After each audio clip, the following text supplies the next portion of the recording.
Creamer Media's Mining Weekly is speaking to the members of Chrome SA, which has been established to engage with government on the issue of the imposition of a chrome ore export tax. We need exemption from the Competition Commission before we start engaging fully between ourselves, the chrome producers and the ferrochrome producers.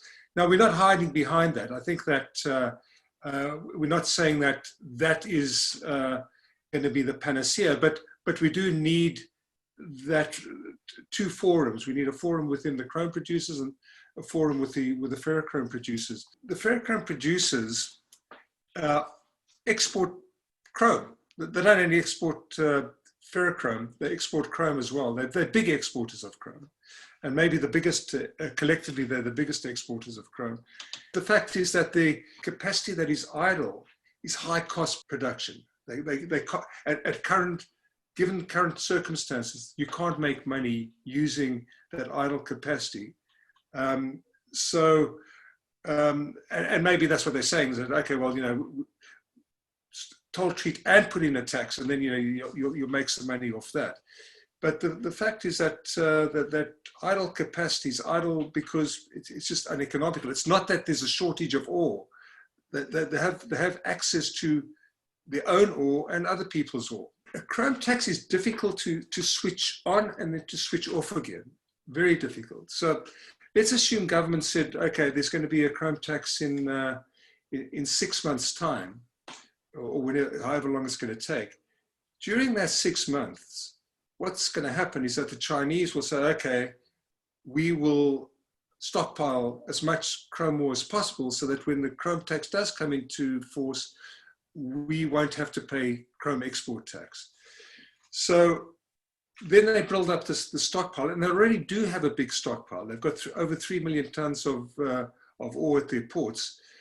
And, we saw in 2017, there was a standoff between the South Africans and the Chinese, South African producers and the Chinese consumers, when the price shot through the roof and the Chinese didn't like the price and they just stood firm. They bought extremely low quantities of chrome ore in early 2017. And what happened then was that there was just a logjam of chrome ore that was piling up on our stockpiles, at warehouses, at ports, and people had to stop producing. There are certain companies, not the UG2 producers, because we get it out of PGMs, but some chrome producers had to stop producing because the Chinese just weren't buying. Now, my guess is that it will happen again, that if a chrome tax is imposed, that the Chinese will accumulate stocks,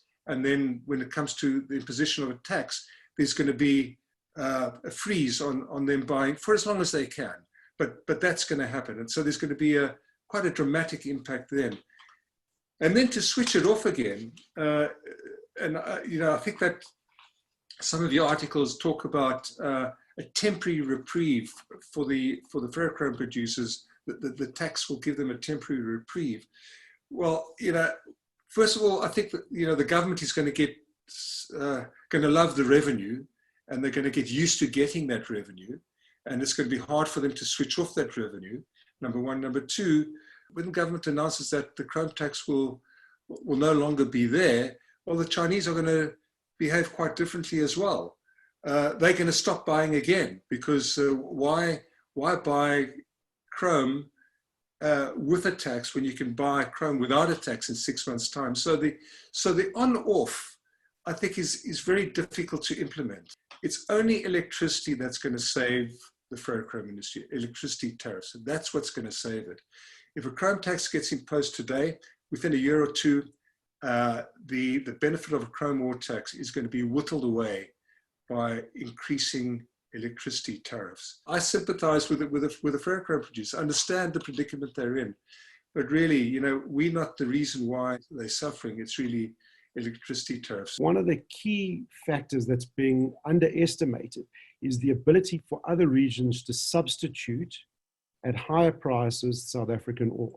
So Turkey, Kazakhstan, India at the moment are not major suppliers of ore because where the current market prices are. But if you add a tax on top of a South African ore, which typically is a much lower quality, our metallurgical grade versus a Turkish or Zimbabwean ore for that matter, the much higher chrome to iron ratio, we believe there will be a much higher substitution of South African market share up to 30%, which is a material number. Talking close to 3.5, 4 million tons of displacement and market share being lost. So from my perspective, it doesn't make sense that to subsidize an ailing industry, you tax or you penalize an industry that's actually grown over the last 10 years, that's had investment into mining, which, as we know, has not been prevalent over the last decade. And now we want to take that part of the value chain that is actually doing relatively well and potentially jeopardize its future. We believe that collectively we can assist in some shape, form or another, but it wouldn't necessarily include a tax. What we're saying is this forum is that let's just stop. Let's not run away with this idea, which we believe perhaps is ill-conceived and the benefits overstated. And let's just debate it holistically, including all interested and affected parties. And that's really where we stand today. Say, guys, whichever government department's responsible, all the government departments, let's sit around the table. Let's go through the pros and cons of each and every alternative, and let's find a collective solution. It is the cost of electricity that is really their problem, and introducing a tax will not, in the longer term, give them any benefit at all. So it's like prescribing the wrong medicine for an illness. We might not have all the answers for the ferrochrome business, but we do have some ideas that can assist, but we need the Competition Commission to give us that exemption. And what really, I think, upsets us is the lack of engagement by government with us, to engage with us about our concerns and our worries. We had the Genesis report commissioned. It's a very good piece of work, but we've not been engaged with on this by government. Essentially, they just continue to move ahead without us. What sort of steps can you take now through maybe Minerals Council South Africa to ensure that there is engagement? I thought the forum within Minerals Council South Africa had been engaging with government. Are the non-integrated chrome ore producers not part of that forum? The Minerals Council represents both the ferrochrome producers, the integrated, and the chrome ore producers. So obviously the ferrochrome producers have one view of this tax, and we have a different one. So the Minerals Council is fairly conflicted in terms of its structure. And we can't expect them to particularly carry our voice forward. So we have had engagements or tried to engage with the ferrochrome producers over this last 6 months or so, and government, but we have not had any constructive engagement. We've presented the reports and whatever to them, but no one has essentially come back with constructive discussions on it. And will Chrome SA now be asking for full engagement, or have they already done so? We have been asking. We have written to all of the ministers that are involved, asking for engagement. Sometimes it is envisaged that there will be discussions, but they have not been organized at this stage. A lower priced electricity could solve the problem, but you also said you've got other ideas which you haven't really spelled out. Are those ideas going to remain confidential? Is it important that they remain confidential, or can you give me more insight into those other ideas besides a lower cost electricity, or Eskom giving the ferrochrome industry special dispensation for a lower price? I think the problem is the reason why we've applied for exemption from the Competition Commission is because in terms of legislation, some of those ideas are not allowed under the legislation. So even to actually mention them, okay, in a forum like with yourself becomes problematic.